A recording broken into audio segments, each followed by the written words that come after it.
What's going on, son? Some stuff. Oh, okay. Are you trimming the vine? Yeah. Well, I want to say hi to everybody. You want to say hi to everybody? Hi. Yeah, we haven't made a video in October, so this is our fall garden video. As you can see, we are cleaning up the yard. So my son is here helping me trim off some of this vine. On this side here, we have still a lot to do here on this side. And you can tell the bitter melons are pretty much done. But as you can see, the temperature picks up a little bit in fall, in October, second week of October. So the plants continue to put out flowers and fruit. But the fruits are really tiny. You can see here about 4 inches. You can still eat them, but they're very tiny. The tomatoes, my cherry tomatoes in this size, are pretty much done. They've pretty much overgrown the trellis. And the other grapes tomatoes right here, being covered by the bitter melons, are pretty much done. So today we're going to pull out all the plants on the vines, including the bitter melon. As you can see here, look at it. As you can see here, the ripened one, we didn't pick them, so the seeds are ripened, and eventually they'll drop on the ground. They'll produce new bitter melon plants. You can see right there. See that? And I want to show you something really quickly. Look at this one right here. That's a new plant growing. But the season's over, like I mentioned, so they won't come to full maturity, and when the winter set in, by next month, in December or November, December, they will die. But sometimes, from my experience, sometimes they survive through through November, even though it's slightly cooler than the average temperature. But they don't really grow as vibrant as the summer. And after all, bitter melons are summer fruit, if you know that. So let's go back here a little further. So this is my passion fruit. So the passion fruit, we picked a lot of fruit ready, and I think I will have to remove this plant because it's just overgrown, and the neighbors kind of complain a little bit about it because it's just so overgrown. Also, at the same time, it's just so thick in terms of the vine that it's harbor a lot of rodents and stuff like that. So I want to remove it. I'm going to completely cut it off. The plant is still alive. You can see back there, it's all green. But all this here, I already trimmed them off, cut them off. That's why you see all this brown, broken vine here. And like I said, eventually we have to remove the plants. Okay, so the soil is very dry in the fall because we don't water the plant as much. The weather is nice and cool.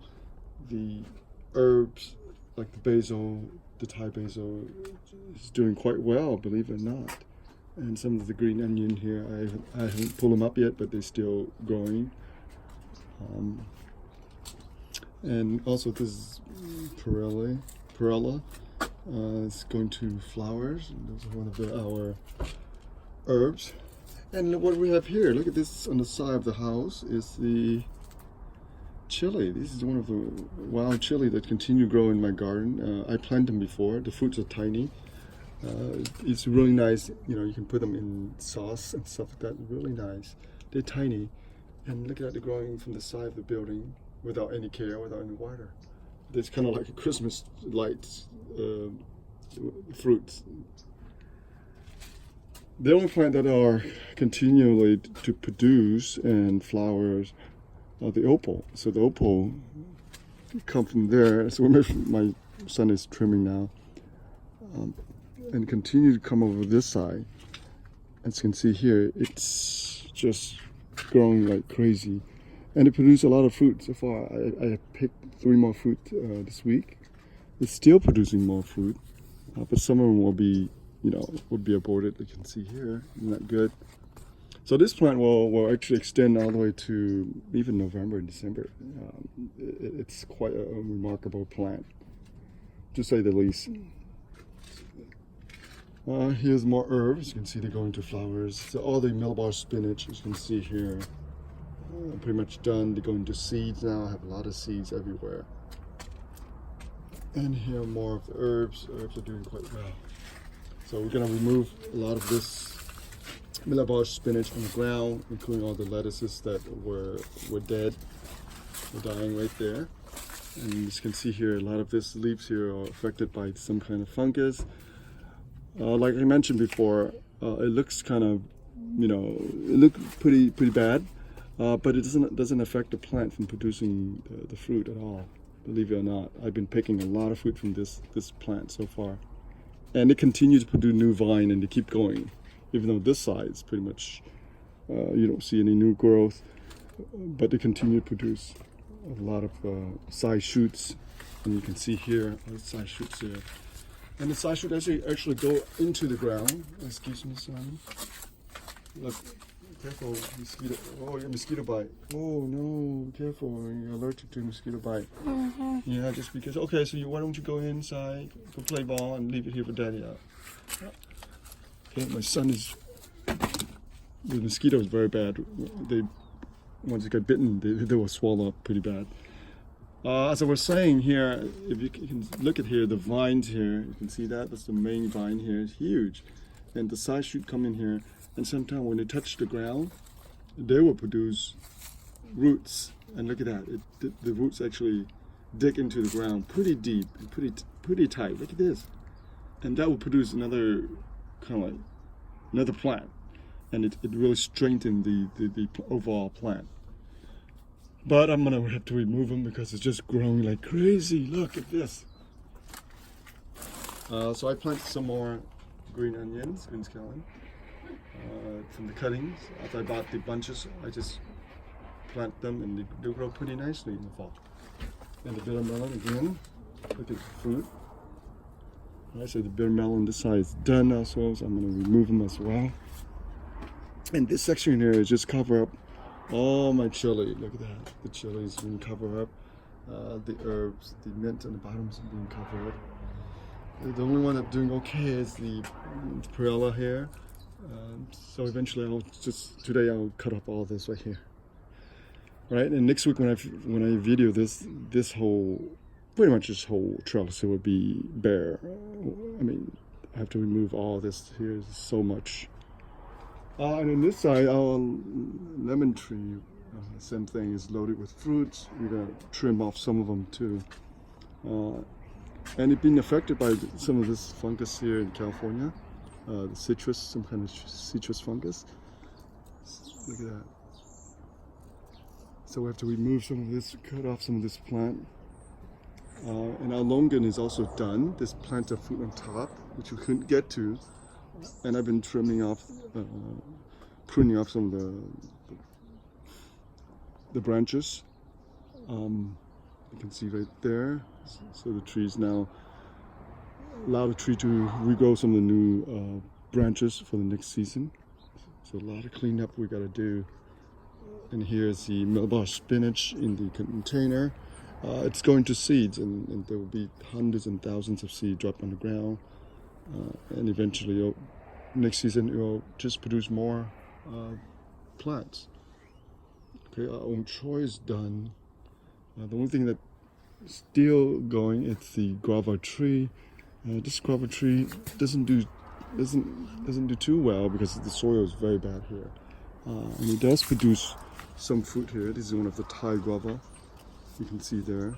And normally it's really big. The fruit is just humongous, but the soil here is very dry, and that's not so good. Oh, I see a fruit drop on the ground. Oh, right there. Look, there's one fruit here. Oh, it's a beautiful looking fruit, but it's been dropping on the ground. Look at that. Normally it would be twice this size, and it's very meaty and very delicious. Very little seeds inside. and it's crunchy. This variety is crunchy variety, not the soft Mexican variety. This is a Thai guava. All right, so we still have a lot to do. We have to do a lot of cleanup here, and maybe prep for our fall garden. You can grow a lot of vegetable in the fall as well.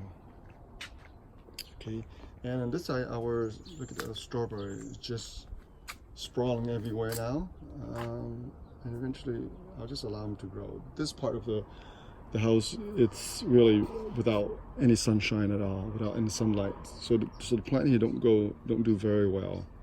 As you can see here, the lemongrass, and we used to have cucumber in this trellis here. This section is just lack of sunlight, so the plant don't do as well. Alright, so that's it for our video for today, and we'll come back to make more video for you guys. Oh, here I want to show you guys real quick. This is one of our longan tree. This one is actually from germinated from the seed. So anytime you grow tree from a seed, it'll take a long time. This one has been here maybe a year already. The tree to grow real slow. I rather, air propagate it from a branch, and that way it will produce fruit within 2 to 3 years. It will produce fruit, just like the one I mentioned in the front yard. That plant, it's actually being propagated, from a parent tree, and within 2.5 to 3 years, it will be producing the fruit. And you have the same genetic as the parent plant. The fruit is just beautiful. All right. Well, thank you everybody for watching, and I know we haven't made any video update for you guys, but I have been very busy lately. So thank you for watching, and today is another busy day to clean up. Hope to see you again.